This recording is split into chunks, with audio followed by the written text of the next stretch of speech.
Hello दोस्तों, नमस्कार। मैं हूं आशुतोष सिंह चौहान और आज हम लोग आ चुके हैं अपने न्यू टॉपिक पॉलीन्यूक्लियर हाइड्रोकार्बन पर, जहां पर हम लोग आज कंप्लीट कर रहे हैं पीओसी सेकेंड का जो टॉपिक है पॉलीन्यूक्लियर हाइड्रोकार्बन। वहां पर उसकी हम लोग स्टार्टिंग कर रहे हैं और यह गाइस यूनिट 4 है। तो यूनिट 4 आज से स्टार्ट करते हैं। तो बिना देरी किए हुए हम लोग स्टार्ट करते हैं। देखिए यहाँ पर लिखा हुआ है पॉलीन्यूक्लियर हाइड्रोकार्बन। इसका मतलब क्या होता है? पॉली मतलब होता है मैनी, न्यूक्लियर का मीन्स होता है न्यूक्लियस, और न्यूक्लियस कहाँ पर होता है? बेंजीन रिंग में होता है। और हाइड्रोकार्बन मतलब होता है are those compound who contain hydrogen and carbon. तो मतलब ऐसे हाइड्रोकार्बन जो क्या हो किए हों, कई बेंजीन रिंग लिए हों, दो या दो से अधिक बेंजीन रिंग लिए हों, उनको हम लोग क्या कहते हैं? पॉलीन्यूक्लियर हाइड्रोकार्बन कहते हैं। तो आइए दोस्तों, इसके इंट्रोडक्शन के बारे में बात करते हैं। तो इसके इंट्रोडक्शन में इसको हम लोग एक अलग नाम से जानते हैं, जिसको हम लोग कहते हैं पॉलीन्यूक्लियर हाइड्रोकार्बन के नाम से तो जानते ही जानते हैं। उसके अलावा पॉलीन्यूक्लियर एरोमेटिक हाइड्रोकार्बन के नाम से भी हम लोग इसको जानते हैं। इसीलिए इसका जो नाम है वो PAH मतलब पॉलीन्यूक्लियर एरोमेटिक हाइड्रोकार्बन हो जा रहा है। अगर इसके टर्म की बात करें, इसको डिनोट कैसे करते हैं, तो इसको PNH से डिनोट करते हैं, पॉलीन्यूक्लियर हाइड्रोकार्बन से डिनोट करते हैं। अगर बात करी जाए कि यहाँ पर क्या लिखा हुआ है, तो यहाँ पर लिखा हुआ है multiple benzene rings containing hydrocarbons compound made up of 2 और मोर एरोमेटिक रिंग्स। तो जैसे कि हम लोगों ने यहाँ पर ऊपर बात की थी, क्या बात की थी कि एक से अधिक बेंजीन रिंग हों, मतलब दो हों या दो से अधिक बेंजीन रिंग हों और वह लगातार एक दूसरे से अटैच हों, तो वह उस तरीके के कंपाउंड को ही हम लोग पॉलीन्यूक्लियर हाइड्रोकार्बन टर्म करते हैं। Commonly present in grease, asphalts, fuels, oils. तो ये जो PNH है यानी पॉलीन्यूक्लियर हाइड्रोकार्बन है, वो कहाँ पर प्रेजेंट होता है? ग्रीसेस में होता है, मतलब जो ग्रीस होती है, या फ्यूल मतलब ईंधन में या तेल में प्रेजेंट होते हैं। तो पॉलीन्यूक्लियर हाइड्रोकार्बन इस तरीके की चीज़ों में प्रेजेंट होते हैं। इनको हम लोग और किस नाम से जानते हैं? तो also known as polycyclic compound. हम लोग इनको पॉलीसाइक्लिक मतलब पॉली मतलब बहुत, साइक्लिक मतलब साइकिल, और कंपाउंड मतलब कंपाउंड, तो पॉलीसाइक्लिक कंपाउंड के नाम से जानते हैं या पॉलीसाइक्लिक एरोमेटिक हाइड्रोकार्बन के नाम से जानते हैं। तो पॉलीसाइक्लिक एरोमेटिक हाइड्रोकार्बन का मतलब क्या है? PAH। इसका भी मतलब यहाँ पर आ रहा है। अगर दोस्तों इनकी क्लासिफिकेशन की बात करें, तो इनको क्लासीफाई किस प्रकार से किया गया है, तो आइए देखते हैं। PNH को 3 प्रकार से क्लासीफाई किया गया है यहाँ पर। सबसे पहले है सिंपलेस्ट पॉलीसाइक्लिक एरोमेटिक हाइड्रोकार्बन्स, दूसरा जो है लीनियर फ्यूज्ड रिंग्स, और तीसरा है नॉन लीनियर फ्यूज्ड रिंग। तो देखिए, सिंपलेस्ट पॉलीसाइक्लिक एरोमेटिक हाइड्रोकार्बन का मतलब क्या है? यहाँ पर जो इसका एग्जांपल लिया है, उसका एग्जांपल में आया है बेंजोसाइक्लोप्रोपीन।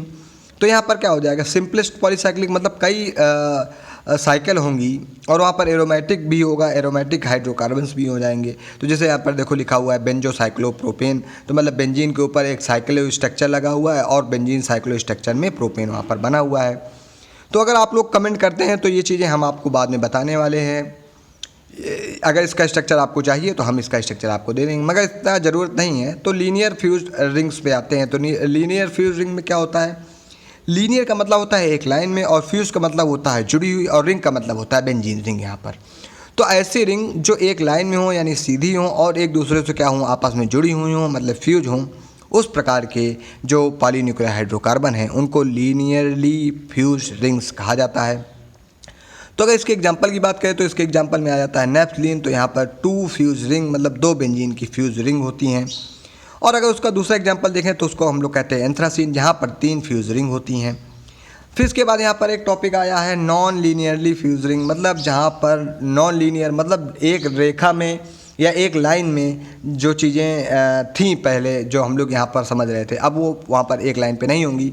इसी को हम लोग अगले प्रकार से क्लासिफिकेशन में जब समझेंगे तो इसको एंगुलर फ्यूज रिंग के हिसाब से समझा जाएगा। तो इसमें एग्जाम्पल आ जाता है फेनांथ्रीन। तो आई होप आपको इतना समझ में आ गया होगा दोस्तों। तो इसके आगे आते हैं, these are uncharge lipophilic molecules made up of fuse multiple aromatic ring. मतलब ये कैसे होते हैं? ये अनचार्ज मॉलिक्यूल होते हैं, लिपोफिलिक होते हैं, और कैसे होते हैं? बहुत सारी एरोमेटिक रिंग के फ्यूज़न के द्वारा बनते हैं। मतलब ये जो ऐसी रिंग हैं इनमें कोई चार्ज नहीं होता और इनका जो कैरेक्टर होता है वो लिपोफिलिक होता है, मतलब वो लिपिड सॉल्युबल होते हैं, या हम लोग कहें वो वाटर लविंग नेचर के नहीं होते हैं, तो लिपिड नेचर के होते हैं, मॉलिक्यूल होते हैं। और यहाँ पर कई सारी रिंग जो होती हैं वो क्या होती हैं? एरोमेटिक रिंग एक दूसरे में क्या होती हैं? फ्यूज होती हैं। अब जब ये देखो यहाँ पर लिपोफिलिक होंगे तो ये कैसे होंगे, वोलाटाइल होंगे, और जब वोलाटाइल होंगे तो क्या होगा, रूम टेम्परेचर पे क्या कर जाएंगे, ये रूम टेम्परेचर पर उड़ने लगेंगे, गैस फेज में चले जाएंगे। Exist in the gas phase while larger size molecule exist as colourless. तो अब हम लोगों ने दोस्तों बहुत सारी जगहों पर बात की है कि जो ऑर्गेनिक कंपाउंड होते हैं वो मोस्टली कैसे होते हैं, कलरलेस होते हैं। तो वही चीज़ यहाँ पर भी दोस्तों आ रही है। तो अब हम लोगों ने वहाँ पर बात की थी linearly fuse ring, non linearly fuse ring के बारे में। तो आइए हम लोग उनके एग्जाम्पल भी जानते हैं। तो सबसे पहले हम लोग एग्जाम्पल जानते हैं लीनियरली फ्यूज रिंग के। तो लीनियरली फ्यूज रिंग में एग्जाम्पल आता है एंथ्रासीन का। तो एंथ्रासीन में आप लोग देख सकते हो 1 2 3 यहाँ पर 3 बेंजीन रिंग क्या की गई हैं, फ्यूज़ की गई हैं। तो देखो ये भी बेंजीन रिंग है, ये भी बेंजीन रिंग है, ये भी बेंजीन रिंग है, ये तीनों ही बेंजीन रिंग है। इनको आपस में क्या कर दिया गया है, फ्यूज़ कर दिया गया है। जब फ्यूज़ किया गया है तो वहाँ पर क्या कंपाउंड का नाम आ रहा है, एंथ्रासीन। ये आपको नाम याद करने पड़ेंगे दोस्तों। उसके बाद अगर हम लोग बात करें एक और लीनियरली जो कंपाउंड था, लीनियरली एरोमेटिक हाइड्रोकार्बन था या पॉलीन्यूक्लियर हाइड्रोकार्बन का जो लीनियर वाला एग्जाम्पल था, उसमें एक एग्जाम्पल आता है नेफ्थलीन का। नेफ्थलीन में देखिए 2 बेंजीन रिंग आपस में फ्यूज की गई हैं। तो अब ये दोनों एग्जाम्पल किसके थे, लीनियर वाले एग्जाम्पल थे। अब एक क्या था नॉन लीनियर वाला। तो नॉन लीनियर वाले में जो हम लोगों ने एग्जाम्पल लिया था वो था फिनांथ्रीन का। तो फिनांथ्रीन में देख सकते हैं आप ये दोनों एक लाइन में हैं, मगर ये एक लाइन में नहीं, ये थोड़ा सा क्या है ऊपर है। तो मतलब ये कैसा कंपाउंड है, नॉन लीनियर कंपाउंड यहाँ पर दोस्तों आ रहा है। तो आई होप आपको इतनी चीज़ें समझ में आ गई होंगी। तो अब जो क्लासिफिकेशन है, जो एक्चुअल क्लासिफिकेशन है, जो आपको नंबर दिलाएगा, आज हम लोग उसके बारे में बात करते हैं। तो गाइस जो ये पीएनएच होता है मतलब पॉलीन्यूक्लियर हाइड्रोकार्बन होता है, यह क्या होता है, यह मेनली 2 प्रकार का होता है। एक होता है बेंजोनाइट और दूसरा होता है नॉन बेंजोनाइट। तो बेंजोनाइट का मतलब क्या होता है दोस्तों, बेंजोनाइट का मतलब होता है ऐसे हाइड्रोकार्बन जिनमें क्या होता है, बेंजीन रिंग होती है, और वही बेंजीन रिंग क्या करते हैं, वो पॉलीन्यूक्लियर हाइड्रोकार्बन बनाते हैं। वो अब किस प्रकार से बना रहे हैं, तो यहाँ पर वो 2 तरीके से दिया गया है। पहला आइसोलेटेड रिंग और दूसरा होता है फ्यूज रिंग। आइसोलेटेड का मतलब क्या होता है, आइसोलेट मतलब होता है अलग कर देना। तो मतलब ऐसी रिंग, ऐसी बेंजीन रिंग जहाँ पर 2 बेंजीन जुड़े तो होंगे आपस में, मगर वो आइसोलेट होंगे, मतलब एक बॉन्ड के द्वारा वहाँ पर जुड़े हुई चीज़ें मिलेंगी आपको। उसके बाद यहाँ पर जो दूसरी चीज़ मिल रही है वो दूसरी चीज़ है फ्यूज रिंग। फ्यूज रिंग में क्या समझ में आ रहा है, यहाँ पर 2 जो बेंजीन रिंग होंगी या 2 से अधिक जो बेंजीन रिंग होंगी वो क्या हो जाएंगी, आपस में फ्यूज हो जाएंगी। मतलब वहाँ पर फ्यूजन का मतलब क्या होता है, जुड़ जाना। मतलब ऐसा जुड़ जाना जहाँ पर फिर आगे कोई आपको अलग ना कर सके। तो वही फ्यूजन ही क्या कहलाता है, फ्यूज रिंग कहलाती है। तो यह फ्यूज रिंग 2 प्रकार की होती है, लीनियर और एंगुलर। लीनियर का मतलब क्या होता है, एक सीधी लाइन में चलना। तो देखिए यहाँ पर जो भी एग्जाम्पल लिए हैं हम लोगों ने, टेट्रासीन हो जाए, चाहे एंथ्रासीन हो जाए, चाहे नेफ्थलीन हो जाए। तो गाइस यहाँ पर देखो हम लोगों ने एग्जाम्पल लिए हैं फ्यूज रिंग में, चाहे नेफ्थलीन ले लिया हो, चाहे एंथ्रासीन ले लिया हो, चाहे टेट्रासीन ले लिया हो। तो यहाँ पर क्या है, एक लाइन में चीज़ें हैं। तो लाइन में अगर बेंजीन रिंग अगर फ्यूज़ हो रही हैं तो उसको हम लोग क्या कहेंगे, वहाँ पर हम लोग कहेंगे linear fuse ring polynuclear hydrocarbon, उसको हम लोग कहते हैं। फिर उसके बाद यहाँ पर देखो हम लोगों ने यहाँ पर एक एग्जाम्पल दिया है एंगुलर का। फ्यूज रिंग का ही पार्ट है एंगुलर वाला। तो एंगुलर वाले में क्या है, यहाँ पर कई एग्जाम्पल हैं, फिनांथ्रीन है, पायरीन है, कोरोनिन है और चायरीसीन है। तो हम लोगों ने यहाँ पर फिनांथ्रीन का एग्जाम्पल यहाँ पर ले लिया है। तो फिनांथ्रीन का आप लोग स्ट्रक्चर देख रहे होंगे, यहाँ पर 2 बेंजीन रिंग तो फ्यूज है ही हैं, मतलब नेफ्थलीन स्ट्रक्चर तो बन ही रहा है। मगर देखो यहाँ पर गाइस ये कुछ प्रकार का एंगल बन रहा है कि नहीं बन रहा है, यहाँ पर इस प्रकार का कुछ एंगल बन रहा है ना। तो यही है जो एंगल बन रहा है वही क्या कहलाता है, angular fuse ring polynuclear hydrocarbon के ये एग्जाम्पल हो जा रहे हैं। तो आई होप आपको ये सारी चीज़ें समझ में आ रही होंगी।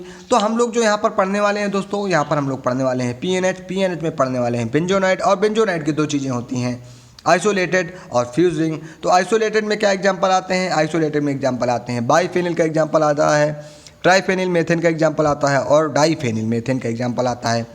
तो अपने सिलेबस में डाईफेनिल मेथेन दिया गया है और ट्राईफेनिल मेथेन दिया गया है। इन दोनों के बारे में भी हम लोग आगे जानने वाले हैं। अगर फ्यूज रिंग की बात करें दोस्तों, तो फ्यूज रिंग में लीनियर है, एंगुलर है। लीनियर में नेफ्थलीन आ जा रहा है, एंथ्रासीन आ जा रहा है, टेट्रासीन आ जा रहा है। और ये जो एग्जाम्पल यहाँ पर दिया गया है यह नेफ्थलीन का एग्जाम्पल यहाँ पर दोस्तों दिया गया है। फिर उसके बाद अगर एंगुलर की बात करें तो ऐसे कंपाउंड जहाँ पर क्या होता है, ऐसे पॉलीन्यूक्लियर हाइड्रोकार्बन जहाँ पर एंगल बनता है, तो उस प्रकार के हाइड्रोकार्बन को हम लोग क्या कहते हैं, angular fuse ring polynuclear hydrocarbon हम लोग कहते हैं गाइस। तो यहाँ पर जो ये एग्जांपल दिया गया है ये फिनांथ्रीन का एग्जांपल दिया गया है। तो आई होप आपको क्लासिफिकेशन और इंट्रोडक्शन समझ में आ गया होगा गाइस। तो अब हम लोग उसके बाद जो अपना नेक्स्ट इंपॉर्टेंट टॉपिक है, जहाँ हम लोग अभी पढ़ रहे थे क्लासिफिकेशन में कि बेंजोनाइट, और बेंजोनाइट के अंदर दो चीज़ें थी, एक आइसोलेटेड थी, एक फ्यूज रिंग थी। तो देखिए यहाँ पर आप लोगों को दिखा दूं मैं कि बेंजोनाइट में आइसोलेटेड और फ्यूज रिंग, और आइसोलेटेड रिंग का ही एग्जांपल था एक डाइफेनिल मीथेन। तो अब हम लोग इसके बारे में दोस्तों यहाँ पर आगे बात करने वाले हैं कि ये चीज़ क्या है। तो देखिए यहाँ पर हम लोग बात करने वाले हैं डाइफेनिल मीथेन की। तो हम लोगों ने बहुत बार बात की है कि अगर आपको कोई भी चीज़ें, कुछ चीज़ें नहीं आ रही तो आप वो चीज़ें बना के लिख सकते हो, और वो बनी हुई चीज़ें आप ही कोई गलत नहीं कर सकता है, ये मैं गारंटी दे सकता हूँ। जैसे आपको बनाना क्या है, कलरलेस, मतलब डाइफेनिल मीथेन क्या है, कलरलेस है। तो इस पूरी ऑर्गेनिक केमिस्ट्री के जितने भी कंपाउंड हैं आप लोग उनको कलरलेस क्रिस्टलाइन सॉलिड कर सकते हैं, या आप लोग उनको वाइट क्रिस्टलाइन सॉलिड के तौर पर लिख सकते हैं। तो वहाँ पर उसका नाम उस प्रकार से एक पॉइंट आप लोग उसको कवर कर सकते हैं। तो देखिए यहाँ पर हम लोगों ने लिखा भी हुआ है कि कलरलेस कंपाउंड है, फिर क्या है, इसका लो मेल्टिंग पॉइंट भी होता है, मतलब लो मेल्टिंग पॉइंट सॉलिड है, मतलब डाइफेनिल मीथेन जो है वहाँ पर जो मेल्टिंग पॉइंट है वो कम है। अगर हम लोग बात करें कमर्शली, DPM इज़ 97% प्योर, मतलब यहाँ पर अगर हम लोग कमर्शली बात करें, मतलब जो औद्योगिक निर्माण की बात करें, तो वहाँ पर जो डाइफेनिल मीथेन है वो 97% क्या मिलता है, शुद्ध मिलता है। और अगर इसकी मेल्टिंग पॉइंट की बात करें तो इसका मेल्टिंग पॉइंट होता है 24 degree Celsius when free from halogens. जब ये हैलोजन से फ्री होता है तो उसका जो टेम्परेचर होता है या मेल्टिंग पॉइंट होता है हम लोग कहें तो वो कितना होता है, 24 डिग्री सेल्सियस गाइस हो जा रहा है। अगर इसके स्ट्रक्चर की बात करें तो यहाँ पर क्या लिखा है, डाइफेनिल मीथेन का मतलब होता है डाई मतलब दो, और फेनिल का मतलब फेनिल। तो आप लोग देख सकते हो यहाँ पर एक फेनिल, दो फेनिल, तो डाइफेनिल हो गया। मीथेन के लिए यहाँ पर एक कार्बन हो गया, तो डाइफेनिल मीथेन यहाँ पर इसका इस प्रकार से कुछ स्ट्रक्चर आ जा रहा है। अगर दोस्तों हम लोग इसके यूजेस की बात करें तो ये यूज़ कहाँ पर होता है, तो यूज्ड एज फ्रेगरेंसेस इन परफ्यूम्स, मतलब ये जो परफ्यूम्स की जो सुगंध होती है वहाँ पर हम लोग इसको यूज़ करते हैं परफ्यूम्स की सुगंध देने के लिए, सोप में सुगंध देने के लिए, और शैम्पू में जो वो एक प्रकार की अच्छी सी महक आती है ना, उन सब चीज़ों को देने के लिए हम लोग यहाँ पर डाइफेनिल मीथेन का यूज़ करते हैं। ठीक है गाइस। उसके बाद इसको हम लोग और क्या कहते हैं, तो इसको हम लोग कहते हैं also known as benzhydryl और बेंज हाइड्रिल। तो इसको हम लोग क्या कहते हैं, बेंज हाइड्रिल नाम से भी जानते हैं। अगर दोस्तों इसके मॉलिक्यूलर फार्मूले की बात करें तो यहाँ पर डाइफेनिल है, इसका मतलब C6H5 का होल ट्वाइस आ जाएगा, और ये CH2 इस प्रकार से आ जाएगा। तो आप लोग इसको इस प्रकार से लिख सकते हैं, या आप लोगों को इसको और सरल करके लिखना चाहते हैं तो देखो यहाँ पर 6 × 2 है ना, तो 6 × 2 12 हो जाएगा, और 1 13, तो C13H12 यहाँ पर इसका क्या हो जाएगा, मॉलिक्यूलर फार्मूला आ जाने वाला है दोस्तों। अब देखिए इसके आगे यहाँ पर एक कॉमन चीज़ लिखी हुई है, यहाँ पर क्या बताया गया है कि 2 phenyl groups are attach with CH2 group. मतलब डाइफेनिल मीथेन कब बनता है, जब दो फेनिल ग्रुप एक मीथेन से अटैच होते हैं तो वहाँ पर क्या बनता है, डाइफेनिल मीथेन बनता है। तो आप लोग यहाँ पर इस प्रकार के स्ट्रक्चर को जान रहे होंगे। यहाँ पर ये जो डॉट है ये मीथेन का डॉट था, मीथेन के साथ यहाँ पर 2 H लगे हुए हैं, और यहाँ पर एक H और एक H की जगह यहाँ पर एक बेंजीन क्या कर दी गई है दोस्तों, जोड़ दी गई है। अगर दोस्तों इसकी हम बात करें कि इसकी सिंथेसिस कैसे होती है, तो आज इसकी सिंथेसिस के बारे में जानते हैं। तो गाइस इसकी सिंथेसिस कई प्रकार से है, तो आपको किसी एक प्रकार की सिंथेसिस याद करना है, क्योंकि क्या होता है कि जब जो भी चीज़ें बुक में दी गई होती हैं, जो भी चीज़ें आपके सिलेबस में दी गई होती हैं, तो हम उनको सबको कवर करवाते हैं, मगर आपको ये सारी चीज़ें नहीं पढ़नी होती हैं। आपको जैसे सिंथेसिस 2 प्रकार की दी गई है या 3 प्रकार की दी गई है, तो आपको केवल एक प्रकार की सिंथेसिस को तैयार करना है और उसी के हिसाब से सारी चीज़ें करनी होती हैं। तो देखो यहाँ पर हम लोगों ने सिंथेसिस की बात की है, तो सिंथेसिस में हम लोगों ने क्या लिया है, फ्रीडल क्राफ्ट कंडेंसेशन। तो फ्रीडल क्राफ्ट कंडेंसेशन का मतलब क्या है, कहीं भी पर भी कंडेंसेशन आएगा तो वहाँ पर क्या हो जाएगा, वहाँ पर हम लोग सीधे चीज़ों को क्या कर देंगे, आपस में जोड़ देंगे। तो जब चीज़ों को जोड़ेंगे तो कुछ जो नए कंपाउंड बनेंगे वो क्या होंगे, वो फ्रीडल क्राफ्ट कंडेंसेशन के टाइप में आ जाएंगे। तो आइए जानते हैं फ्रीडल क्राफ्ट कंडेंसेशन क्या है। तो in this type of reaction benzyl chloride, तो देखिए यहाँ पर बेंजिल क्लोराइड है ना, बेंजिल, ये देखो फेनिल था, फेनिल पे CH2 लगा, फिर उसके बाद Cl लगा, तो बेंजीन पर CH2 लगा, इसका मतलब हो गया बेंजिल, और Cl लगा है तो इसका मतलब हो गया क्लोराइड। तो पूरे का नाम क्या होगा, बेंजिल क्लोराइड।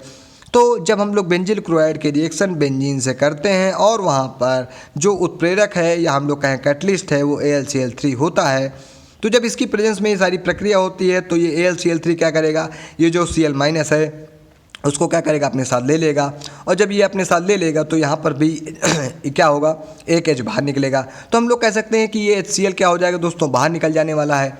तो जब ये HCl बाहर निकल जाएगा यहाँ से, तो यहाँ पर हो जाएगा चार्ज माइनस का और यहाँ पर CH2 प्लस का। तो प्लस और माइनस मिलके क्या बनाएंगे, एक बॉन्ड बनाएंगे। तो दोस्तों आप लोग यहाँ पर देख सकते हैं कि एक बेंजीन दूसरी बेंजीन CH2, यानी यहाँ पर क्या आ गया, डाइफेनिल मेथेन, यहाँ पर इसका IUPAC नेम आ गया।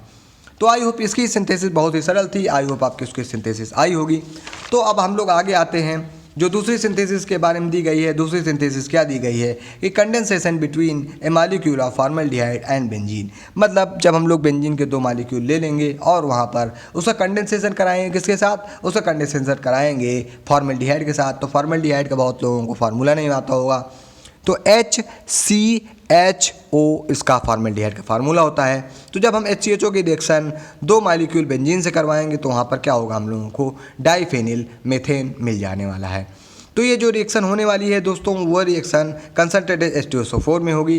तो हम लोगों ने बहुत बार पढ़ चुके हैं हम लोग कि जहाँ कहीं पर भी कंसंट्रेटेड H2SO4 आएगा वहाँ पर वाटर का रिमूवल अच्छे से होगा। क्यों, हम लोग दोस्तों मान लेते हैं कंसंट्रेटेड H2SO4 को कोई हार्ड टीचर मान लेते हैं, या जो रूट टीचर मान लेते हैं, या रफ़ टीचर मान लेते हैं, जो आता है और क्या करता है, बहुत ही स्ट्रिक्ट होता है, या आपको कुछ इस प्रकार से परेशान कर देता है, या आपको इस तरीके से डरा देता है जिसके कारण आप क्या करते हो, आपके मान लीजिए आंसू निकल जा रहे हैं।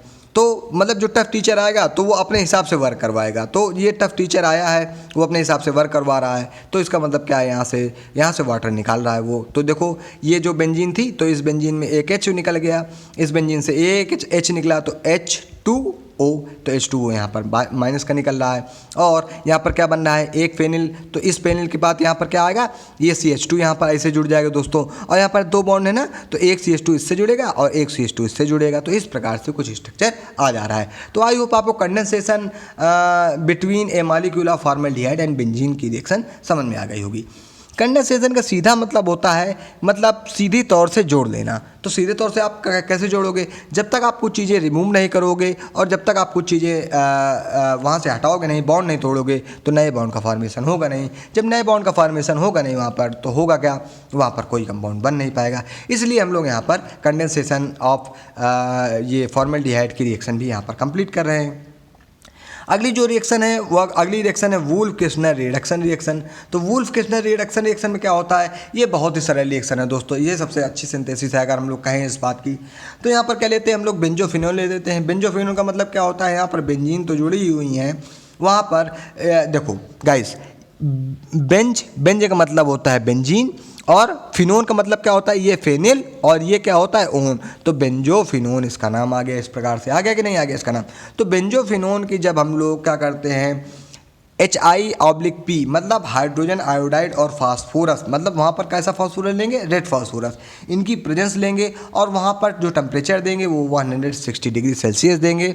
तो वहाँ पर क्या होगा, ये जो ऑक्सीजन है वो रिमूव हो जाएगा और वहाँ पर क्या हो जाएगा, इस ऑक्सीजन की जगह हाइड्रोजन आ जाएगा। क्योंकि दोस्तों हम लोग जानते भी हैं कि जो रिडक्शन होता है वह क्या करता है, ऑक्सीजन का रिमूवल और हाइड्रोजन का एडिशन, यही क्या कहलाता है, रिडक्शन कहलाता है। तो आपको आंख बंद करके ये जो ऑक्सीजन है यहाँ से ये हटा देना है और यहाँ पर H2 का एडिशन कर देना है। क्योंकि एक ऑक्सीजन के पास डबल बॉन्ड है, तो यहाँ पर इस डबल बॉन्ड को मेंटेन करने के लिए हम लोगों को यहाँ पर 2 हाइड्रोजन अटैच करने पड़ेंगे। तो अब ये wolf-Kirchner reduction reaction I hope आपको समझ में आ गई होगी। तो देखिए सिंथेसिस हम लोगों ने 3 प्रकार से बता दी है। तो आप लोगों को कोई एक प्रकार की सिंथेसिस याद रखनी है, आप कोई भी याद रख सकते हो। चौथी प्रकार की जो सिंथेसिस है उसके बारे में आइए दोस्तों बात करते हैं। तो जो चौथी प्रकार की सिंथेसिस आ रही है बाय ग्रिग्नार्ड रिएक्शन। तो ग्रिग्नार्ड रिएक्शन आप लोग दोस्तों पढ़ ही चुके होंगे। वहाँ पर हम लोग क्या करेंगे, एक ग्रिग्नार्ड रिएजेंट ले लेंगे। तो देखो यहाँ पर बेंजीन है, बेंजीन पे MgBr है, तो क्या है, अगर हम लोग बेंजीन को R मान लें तो RMgBr या RMgX बन रहा है ना यहाँ पर, तो ये क्या हो गया, ग्रिग्नार्ड रिएजेंट हो गया। तो ग्रिग्नार्ड रिएजेंट की जैसे ही रिएक्शन हम लोग किससे करवाते हैं, हम लोग बेंजिल, ये बेंजीन है और ये CH2 का जुड़ गया तो बेंजिल हो गया, और ये Cl है तो क्लोराइड, तो बेंजिल क्लोराइड की रिएक्शन जब हम लोग ग्रिग्नार्ड रिएक्शन के साथ या ग्रिग्नार्ड रिएजेंट के साथ करवाते हैं तो वहाँ पर दोस्तों हम लोगों को क्या मिलता है, वहाँ पर हम लोगों को डाइफेनिल मेथेन मिल रहा है। तो यहाँ पर हम लोग जो उत्प्रेरक ले रहे हैं या जो कैटलिस्ट ले रहे हैं वो क्या ले रहे हैं, एक बेंजीन ले रहे हैं और 60 से 70 डिग्री सेल्सियस टेम्परेचर ले रहे हैं दोस्तों। तो यहाँ पर डाइफेनिल मेथेन और Mg और Br और Cl इस प्रकार से मिल रहा है, क्योंकि ये Mg प्लस का हो गया और ये Br इसके साथ जुड़ा ही है। और जब यहाँ से ये Cl निकलेगा तो ये Cl माइनस का हो जाएगा, तो Mg प्लस के साथ ये Cl अटैच होगा, तो Mg Br और Cl इस प्रकार से निकलेगा। और जो यहाँ पर ये प्लस था, ये बेंजीन रिंग माइनस की, तो ये प्लस माइनस मिलकर यहाँ पर एक नया बॉन्ड बना लेंगे। तो आई होप आपको ये सिंथेसिस समझ में आ गई होगी। तो दोस्तों अब हम लोग आते हैं केमिकल रिएक्शन पे, जो कि बहुत ही इंपॉर्टेंट चीज़ें होती है, क्योंकि जो सिंथेसिस होती है वो तो मान लो 2 नंबर की आ गई, अब केमिकल रिएक्शन भी हम लोगों को आनी चाहिए। तो केमिकल रिएक्शन में वही सारी ESR चल रही हैं जो हम लोगों ने फर्स्ट चैप्टर में पढ़ी थी, बेंजीन वाले चैप्टर में पढ़ी थी। इलेक्ट्रोफिलिक सब्स्टिट्यूशन रिएक्शन, यहाँ पर सारी चीज़ें चल रही हैं। तो यहाँ पर जो केमिकल रिएक्शन में जो हम लोगों ने पहली रिएक्शन ली है वो है नाइट्रेशन। तो नाइट्रेशन का मतलब क्या होता है, वहाँ पर हम लोग HNO3 की रिएक्शन करवाएंगे। तो केमिकल रिएक्शन में होता क्या है एक्चुअली दोस्तों, बहुत सारे लोग कंफ्यूज होते हैं कि सर केमिकल रिएक्शन, वहाँ पर लिखा है नाइट्रेशन, आप लोगों ने सीधे नाइट्रेशन मतलब HNO3 से रिएक्शन करवा दी। तो दोस्तों एक्चुअली में होता क्या है, नाइट्रेशन है तो नाइट्रेशन किसके द्वारा होता है, HNO3 के द्वारा होता है, ठीक। मगर हम लोग पढ़ किसके बारे में हैं, हम लोग पढ़ रहे हैं डाइफेनिल मेथेन के बारे में। तो मतलब जब हम लोग यहाँ पर HNO3 की रिएक्शन किसके साथ करवाएंगे, नाइट्रेशन का मतलब क्या है, हम लोग डाइफेनिल मेथेन का क्या करवाएंगे, नाइट्रेशन करवाएंगे। तो डाइफेनिल मेथेन की जब हम लोग HNO3 यानी कंसनट्रेटेड HNO3 ले लिया, तो जब कंसनट्रेटेड HNO3 लेंगे तो वहाँ पर H2SO4 क्या हो जाएगा, कैटलिस्ट हो जाएगा दोस्तों। तो इस कैटलिस्ट को हम लोग क्या करेंगे, इसकी प्रेजेंस में जब हम लोग HNO3 की रिएक्शन करवाएंगे तो जो फर्स्ट स्टेप आएगा रिएक्शन का, उस पर क्या हो जाएगा, 1 बेंजील 4 नाइट्रोबेंजीन, कुछ इस प्रकार से स्ट्रक्चर आ जाने वाला है। उसके बाद अगर मान लो हम लोगों ने इसका फिर से नाइट्रेशन करवा दिया तो क्या होगा, अब यहाँ पर एक बार NO2 जुड़ा था, अब इधर एक प्रकार से NO2 जुड़ जाएगा। तो यहाँ पर देखो आप लोग, यहाँ पर भी NO2 जुड़ रहा है, तो इसका नाम क्या हो जाएगा, बिस 4 नाइट्रोफेनिल मेथेन। देखो बिस कैसे, बिस का मतलब होता है 2, और यहाँ पर क्या है 1 2 3 4, तो 4 यहाँ पर 1 2 3 4 4 यहाँ पर, तो बिस मतलब 2 हो गए, और चौथे पर दोनों पे NO2 है तो 4 नाइट्रोफेनिल, मतलब ये नाइट्रो हो गया, और फेनिल मतलब ये फेनिल हो गया, और ये कार्बन जो हो गया ये क्या हो गया, मेथेन हो गया।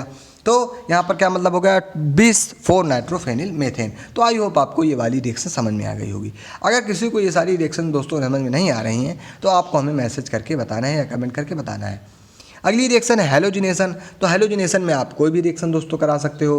हैलोजन में आप कोई भी ले सकते हो, चाहे क्लोरीन ले सकते हो, चाहे ब्रोमीन ले सकते हो, चाहे आयोडीन ले सकते हो, कोई भी ले सकते हो। तो यहाँ पर हम लोगों ने हैलोजिनेशन जो रिएक्शन ली है हम लोगों ने, वहाँ पर हम लोगों ने यहाँ पर Br2 ले लिया है।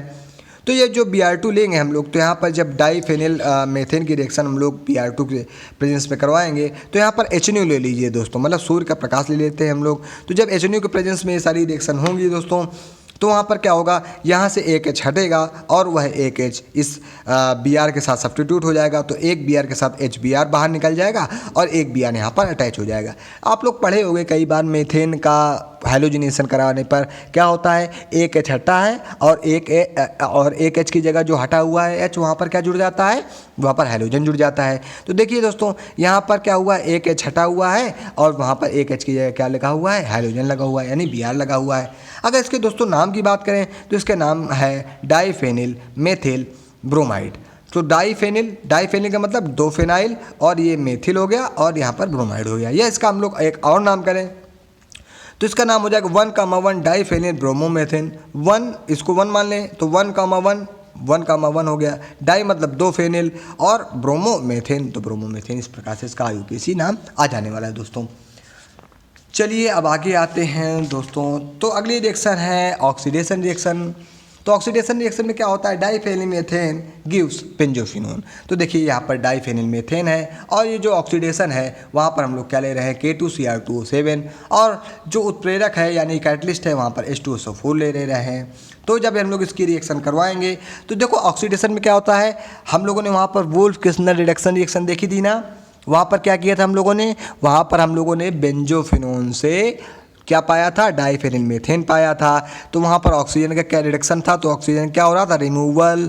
अब यहाँ पर क्या है, ऑक्सीडेशन है। तो यहाँ पर हम लोग किसकी रिएक्शन करवा रहे हैं, डाइफेनिल मेथेन की रिएक्शन करवा रहे हैं। तो डाइफेनिल मेथेन की जैसे रिएक्शन होगी दोस्तों, तो वहाँ पर होने वाला क्या है, वहाँ पर होने वाला है यह कि हम लोग क्या करेंगे, यहाँ पर जितने भी H हैं उनको हटा करके उनकी जगह क्या करेंगे, ऑक्सीजन लगा देंगे। तो देखो यहाँ पर 2 H हटे तो एक ऑक्सीजन यहाँ पर अटैच हो गया और इसका जो नाम है वो क्या नाम है, बेंजोफिनोन इसका नाम हो जा रहा है। जो चौथी रिएक्शन दोस्तों आ रही है वो क्या आ रही है, treatment with red hot tube. तो रेड हॉट ट्यूब का क्या मतलब होता है, लाल रक्त नली, या हम लोग कहें कि लोहे की जो ट्यूब होती है हॉट ट्यूब, उसमें क्या होगा, उसको लाल कर देते हैं, ठीक है। तो यहाँ पर क्या होगा, 2 बेंजीन मालिक्यूल ले लिया गया है, वहाँ पर CH2 ग्रुप को जोड़ दिया गया है, तो वहाँ पर क्या होगा, डाइफेनिल मीथेन हो गया। और जैसे ही इसको हम लोग रेड हॉट ट्यूब की वेपर से पास करेंगे, या हम लोग रेड हॉट ट्यूब जो है, या जो हम लोग कहें लाल तप्त जो ट्यूब है उससे पास करेंगे, तो वहाँ पर क्या हो जाएगा, वहाँ पर फ्लूओरीन का फॉर्मेशन हो जाएगा। तो ये थोड़ा इंपॉर्टेंट रिएक्शन होने वाली है और इसको याद भी करना है दोस्तों आपको। तो ये फ्लूओरीन यहाँ पर बन जा रहा है, तो उसके साथ यहाँ पर हाइड्रोजन निकल जा रहा है। तो आई होप आपको दोस्तों ये सारी चीज़ें समझ में आ गई होंगी।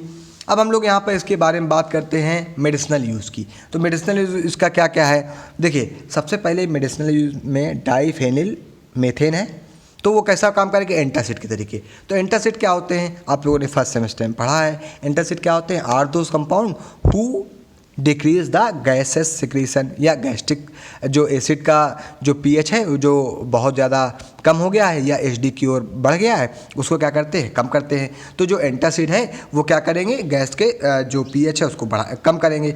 जब गैस का pH कम हो जाएगा तो क्या होगा, वहाँ पर डायरिया जैसी सब समस्याएं होंगी वो ख़त्म हो जाएंगी, तो एंटी डायरिया के तरीके भी वर्क करेगा। जब आपके पेट में गैस होगी तो क्या होगा, वहाँ पर पेट दर्द होगा कि नहीं होगा, पेट दर्द होगा ना। तो जब गैस ठीक हो जाएगी तो एंटी स्पास्मोडिक, मतलब जो पेट में स्पास्म है यानी पेट में जो दर्द है वो भी दूर हो जाएगा। तो देखो आपको केवल एंटासिड याद करना है, अपने मन से एंटी डायरियल आ जाएगा, एंटी स्पास्मोडिक आ जाएगा अपने मन से। पेट में गैस होती है तो अल्सर भी होता है, तो एंटी अल्सर एजेंट के रूप में आ जाएगा। फिर जब पेट में जब जो गैस का लेवल है वो कम होगा तो आपको भूख भी लगेगी ना, तो प्रोबायोटिक के तौर पे भी हम लोग इसका यूज़ कर सकते हैं। फिर देखो इसको हम लोग एंटी हिस्टामिनिक के तौर पे भी यूज़ कर सकते हैं, और इसको एंटी एम्प्टिक के भी रूप में यूज़ कर सकते हैं, सेडेटिव के रूप में भी यूज़ कर सकते हैं, और एंटी टसिव के रूप में भी यूज़ कर सकते हैं। मतलब दोस्तों अगर हम लोग बात करें तो एंटासिड क्या होते हैं, एंटासिड जो ऐसे कंपाउंड होते हैं जो गैस का सिक्रेशन को कम कर देते हैं। तो बहुत सारे लोगों को गैस होती है, इस कारण उनको डायरिया भी हो जाता है, और उसी डायरिया के कारण या गैस के कारण उनको पेट में दर्द होता है। तो जब हम लोग ये चीज़ें लेंगे, डाइफेनिल मीथेन लेंगे, तो वहाँ पर गैस भी कम हो जाएगी, जो एंटी डायरियल वर्क भी आएगा, एंटी स्पास्मोडिक वर्क भी आएगा, अल्सर होंगे तो उनके भी अगेंस्ट वर्क करेगा, प्रोबायोटिक के तरीके वर्क करेगा, एंटी हिस्टामिनिक के तरीके वर्क करेगा, एंटी एमेटिक के तरीके वर्क करेगा, और एंटी टेसिव के रूप में वर्क करेगा, और सेडेटिव के रूप में वर्क करेगा। तो आई होप आपको ये डाइफेनिल मीथेन और इंट्रोडक्शन ऑफ PNH और क्लासिफिकेशन ऑफ PNH दोस्तों आपको अच्छे समझ में आया होगा। बाकी के जो नेक्स्ट लेक्चर हैं, वीडियो लेंदी हो गया है इसलिए इतना ही वीडियो आप लोग नहीं देख पा रहे हैं, तो जो वीडियो है वो अगले टर्म पे बनाया जाएगा। तो बहुत बहुत धन्यवाद दोस्तों, हार्दिक आभार, नमस्कार।